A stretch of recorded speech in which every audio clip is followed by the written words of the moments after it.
Hadits lemah dan palsu dalam bab sholat. Hadits nomor 10. Sholat tapi tetap maksiat. Barang siapa yang sholatnya tidak bisa mencegahnya dari perbuatan keji dan munkar, maka tidak akan bertambah kecuali semakin jauh dengan Allah. Derajat batil. Diriwayatkan oleh Tobroni dalam Mu'jamul Kabir, 3/166, Al-Qudai dalam Musnad Syihab, 2/43, Ibnu Abi Hatim, dari jalan Laits bin Abi Salim, dari Tawus, dari Ibnu Abbas secara marfu. Sisi cacat hadits ini adalah Laits bin Abi Salim. Al-Hafiz Ibnu Hajar berkata, soduk, namun dia mukhtalid pada akhir hayatnya sehingga hadisnya ditinggalkan. Yang benar hadits ini adalah ucapan Ibnu Mas'ud dan Hasan al-Basri.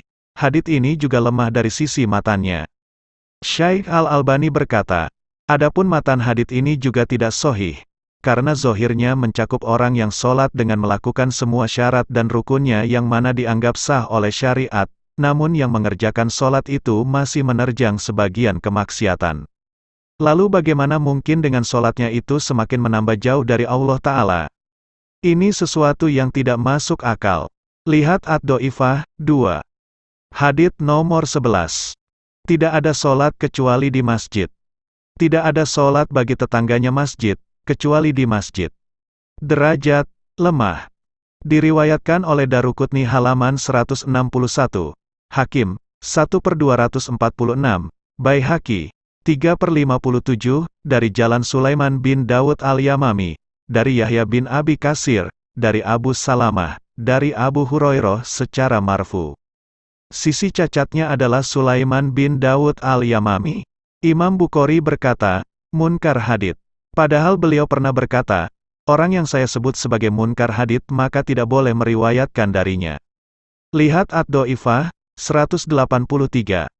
Abu Yusuf berkata, memang telah datang banyak hadits sahih yang memerintahkan sholat berjamaah di masjid bagi kaum laki-laki, baik bagi tetangga masjid maupun yang jauh dari masjid. Misalnya hadits berikut. Dari Abu Hurairah berkata, ada seorang lelaki buta yang datang pada Rasulullah dan berkata, ya Rasulullah, saya tidak mempunyai seseorang yang menuntunku ke masjid. Apakah ada keringanan bagiku untuk sholat di rumah? Maka Rasulullah pun memberikan keringanan kepadanya. Namun tatkala dia sudah berpaling, beliau kembali memanggilnya lalu berkata, apakah engkau mendengar azan? Dia menjawab, ya, saya mendengar. Maka Rasulullah bersabda, kalau begitu penuhilah panggilan azan tersebut. HR Muslim. Adapun bagi wanita, maka lebih baik baginya sholat di rumah. Namun boleh apabila ingin sholat jamaah di masjid, dengan syarat keluarnya tidak menimbulkan fitnah dan tetap dengan mengenakan pakaian syar'i.